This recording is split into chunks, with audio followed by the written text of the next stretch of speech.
so we could bring on Dave Markulin, the head coach of the newly crowned state champion South Range Raider wrestling team. Coach, thank you so much for taking the time to join us today. Thank you guys for having me. I mean, when you hear that, you hear state champion wrestling team. I mean, what kind of immediate thoughts go through your head? I know it was a heck of a Saturday and a heck of a state championship match, but what kind of emotions go through your head when you hear people all this week talking about you guys as the state champion? Yeah, I think, it hadn't really even sunk into me yet. I didn't show a ton of them. The kids make fun of me because I give a quick fist pump or something like that after we win a state title. But I think it'll probably sink in probably in April. I'll probably be driving my truck down the road and break into tears or something. But it's great for the kids. Electric weekend, and we had a great time. We still have some stuff left to do in the season, individual stuff coming up. So we didn't have a whole lot of time to rejoice. I think we'll get together after the season and probably really reflect back on it and show some emotion.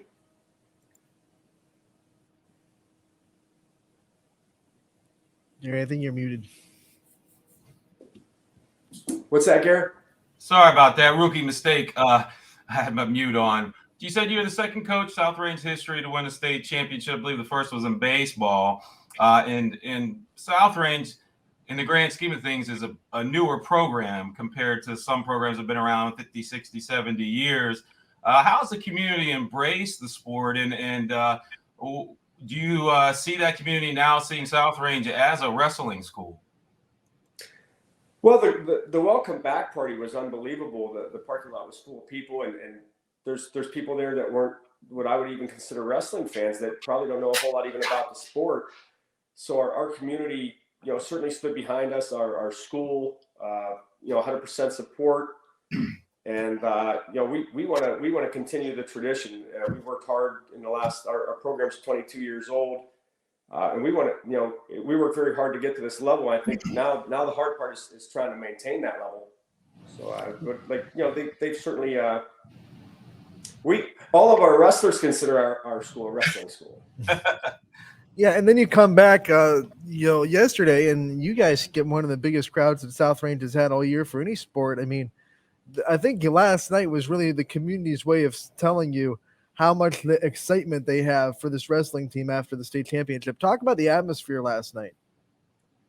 Well, it's very emotional. I'm coaching. I've coached my son his whole career, and certainly emotional for me and him. And I've told the team, I feel like I'm coaching 7 of my sons. I've had a lot of these kids since the youth days. The crowd was electric. A lot of emotions running high, but we have to learn. Got back in the locker room, and we have to shut that down because we still have a dual meet that we have to try to go out and compete against. Certainly a longtime powerhouse in Rootstown. So, you have to put that stuff in check for the moment. And but it was certainly great. The whole time. It was great. Fans were electric. A lot of students there. A lot of school staff there to support us. Certainly, it was a tremendous night.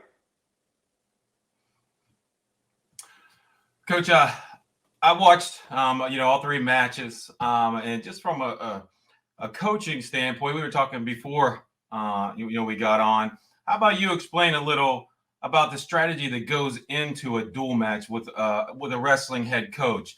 It's something I don't think the public understands or appreciates. And like you were saying, winning the coin toss, which some people might not even realize that there is one in wrestling, could mean everything. And I think that you've said it before. You won the state championship because you won the coin toss. Well, it was funny because we lost the first two rounds. We lost the coin toss, and I was talking to my son and a few of his buddies, that the captains of the team, and I said, "Are you guys going to pick red or green in the last match?" And we picked red the first 2, and we lost. And they said, "Well, we think the third time it's going to come out green." And I started laughing. I said, "Still 50-50 chance," but the coin toss was key. What the coin toss basically does is say which weight class the other team or we have to put the guy on the mat first. And it was crucial that with Edison that we had to win the coin toss. I felt like that was our best chance to win. Not saying that we couldn't have won it without winning the coin toss, but it certainly made a tougher road because it gave us the opportunity to forfeit that 120 match to Edison and bump everybody up a weight class, and the matchups were just better. I think the strategy is really looking at style matchups and that kind of stuff to give your team the best chance to win. And I think the coin toss was big, definitely big in the state finals. You were talking off the air about how you could feel the people watching you when you made that decision to forfeit the 120. I mean, you make that decision, and I guarantee your heart's pounding the rest of the match, and you're hoping that works out good for you. Well, I got together. I think we have a great coaching staff, and me and Donnie Knoll Sr., Donnie Knoll Jr., Frankie Giordano, Chad Turquetta, Chuck Tolucci. We all got together. I came up with a lineup if we win the coin toss. I came up with a lineup if we lose the coin toss, and it was different. I said, we all in on this, and it was really a collective agreement. They always kind of leave that strategy to me, which I'll take it on my shoulders. But we all decided that, hey, we came in this together. We all agree on the lineups. Win or lose, we were gonna have our heads up. So it wasn't really just me. It was a collective agreement. So I have to, put my coaching hat on here. I have to ask about one match. I believe it was, and I'm looking at the scores here. I believe it was in the finals match with Edison, and I think Hunter Newell looked like he had he bumped up to 13. It looks like, and he had his opponent looked like he had him on his back, and I thought they stopped the match. I didn't know if he got the pin or not, and then it seemed like they started back. Hunter ended up winning 4-1. Was there potentially dangerous there or something that happened? Well, personally, I think I look back at the match, and my son Russ, we bumped him up to 144, and clearly as soon as Michael come off the mat, he got a pin call in a cradle, and the kid was clearly not pinned. I think they blew that call, and people were talking about that, but certainly the 106 call I thought was a bigger blown call. Hunter hit what they call a 3/4 half on him, puts him flat on his back, and the assistant referee actually called a full Nelson. I think going to the table, I think he kind of knew that he kind of blew the call, and he said it was a colat lock, and where you're kind of cutting off the jugular vein, and I wouldn't say there was an argument. They're not going to put him back in that position, but I thought the 106 call was a really rough call, and maybe the 144 call was a makeup call. I don't know. That's how baseball works a lot of times, the makeup call. But I thought these refs, they're doing the best job they can. I think the only part that made me upset with the 106 was the assistant referee made the call of the full Nelson, not the guy that was actually reffing the match, and he stopped it. So I thought it's a rough call, but like we all know, if you're around wrestling long enough and you see enough matches that there's you're going to get calls that go your way, you're going to get calls that don't go your way. So that one kind of went one each way. So yeah, and with that move, you're right. I mean, if you're not in the right angle, and he's assistant ref, so he's supposed to look for stuff like that. He just sees a glimpse, and he blows the whistle quickly, right. And he realizes, oh shoot, yeah, I could see where that would happen. Well, originally he went like this, which is a full Nelson, and right. I went to the table. He says it's a potential dangerous, which is just one hand, and I said, well, you call it a full Nelson, and I think he kind of knew that he kind of messed up the call. I didn't expect him to admit it, but you ref enough matches, you're gonna blow a call. And, yeah, I'm glad it didn't cost us the match. It should have been 6 for us instead, it turned into 3. But we got a pretty good call to 144 match with a pin, because I certainly didn't think the kid's shoulders were down. We had 35 seconds left in the third period. I'm not saying that Michael wouldn't have pinned him, but anything can happen in that 35 seconds. Right, and it's in the state finals, a 3-point swing difference. That was the first thing I thought. Oh man, I hope that doesn't cost them the match, because Hunter had him on his back, and I thought for sure that he had him stuck, and then all of a sudden they're starting back new, top bottom. So just that was a rough one, but we had to deal with it. I really in the state, people look at the state finals, and you look at, we get pins at 126, 132, 138, 144, and we scored 24 points in them 4 weight classes. And I tell everybody the biggest part of that dual meet was really our guys not giving up the bonus points and getting pinned. Absolutely. The losses, and we knew that we had to fight like mad dogs to stay off of our back and not give up 6 points. And Jacob Richardson wrestling, a highly ranked kid, loses 6-2. Really had a chance to tie up the match in the last few seconds. he gives up 3 points. Luke Starkey gets majored, gives up 4 points, and Logan Cormel, bumping up against going up a weight class and giving up 10 pounds to like the number 3 or 4 kid in the state, and gets tech fouled, which doesn't happen ever. But if those 3 batches are pins, right, just on bonus points, we end up on the wrong side of the coin there. That's 6 points they saved your team just by going Exactly. out.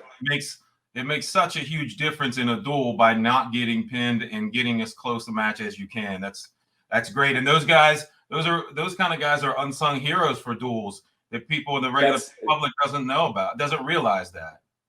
That's it. They look at the score sheet and they say, well, this guy won and these guys lost. But they just don't realize how important. And our guys, God bless them. I've put them in positions where, I've bumped them up weight classes to wrestle, top-ranked kids. I don't ever get any complaints. They accept the role of that was all about the team. And we knew that, hey, guys are, I might wrestle this guy or I may bump up and wrestle really a, state champion or state place winner. And I have to go out there and do my job. And they did that.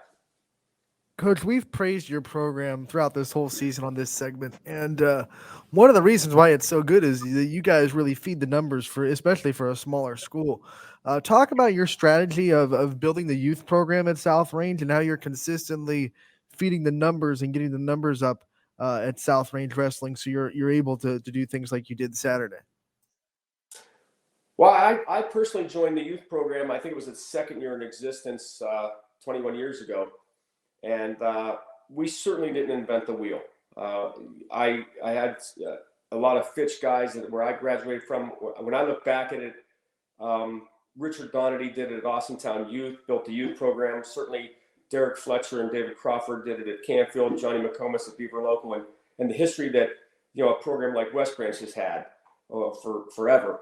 And I took a good look at how they did it, and we didn't invent it. It's patent infringement. We developed a youth program and kept guys together throughout all these years. And, anybody knows that, like, you can't come out for wrestling in 10th grade and expect this.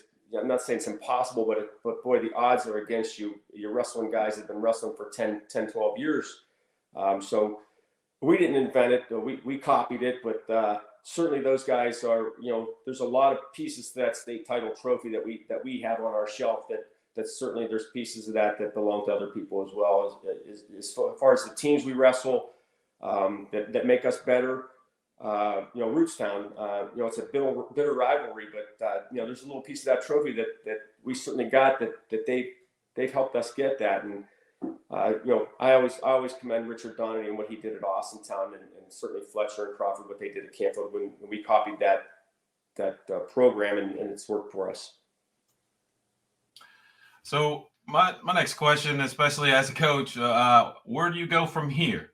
So you guys are now state champs, and that's the magic question. Biggest question in all sports, motivation.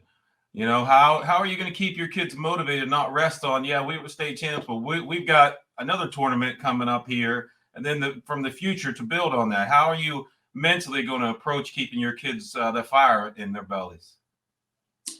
Well, I think the first thing is we brought our entire roster down to Versailles. Our young guys got to witness that type of venue. We have 7 seniors, and I tell everybody, we got 6 really good juniors in our lineup. We got a couple sophomores that are, a couple guys that maybe can't crack our lineup because they're surrounded by state caliber wrestlers. They have to step up to the plate next year. In our lineup, we had 3 freshmen all year. Our 113, our 150, and our 190 were freshmen all season. So those guys next year have a year of varsity wrestling under their belt. They've certainly taken some beatings. Freshman year is very difficult, especially when you get to them big guy weight classes. So I was looking at our lineup already last night for next year, and we got a couple incoming freshmen that are pretty darn solid. So I think when these guys see that emotion of holding up that state trophy, the motivation to work just as hard to get to that level is intense in our room, and our juniors certainly want to be back there. Coach, thank you so much for taking the time to join us today and talking about this program, and definitely the big win on Saturday. And then, unlike every other sport, a state final isn't the last goal for you guys to get. You guys got more to do. Rootstown last night, you dominated a really good Rootstown team, and now you have sectionals coming up where individuals can go in and win a state championship. But we thank you for your time. We wish you the best of luck the rest of the season, and we look forward to talking to you again soon. Hey, thank you guys. I appreciate the coverage. Our team appreciates the coverage. Go Raiders. Thanks, Coach.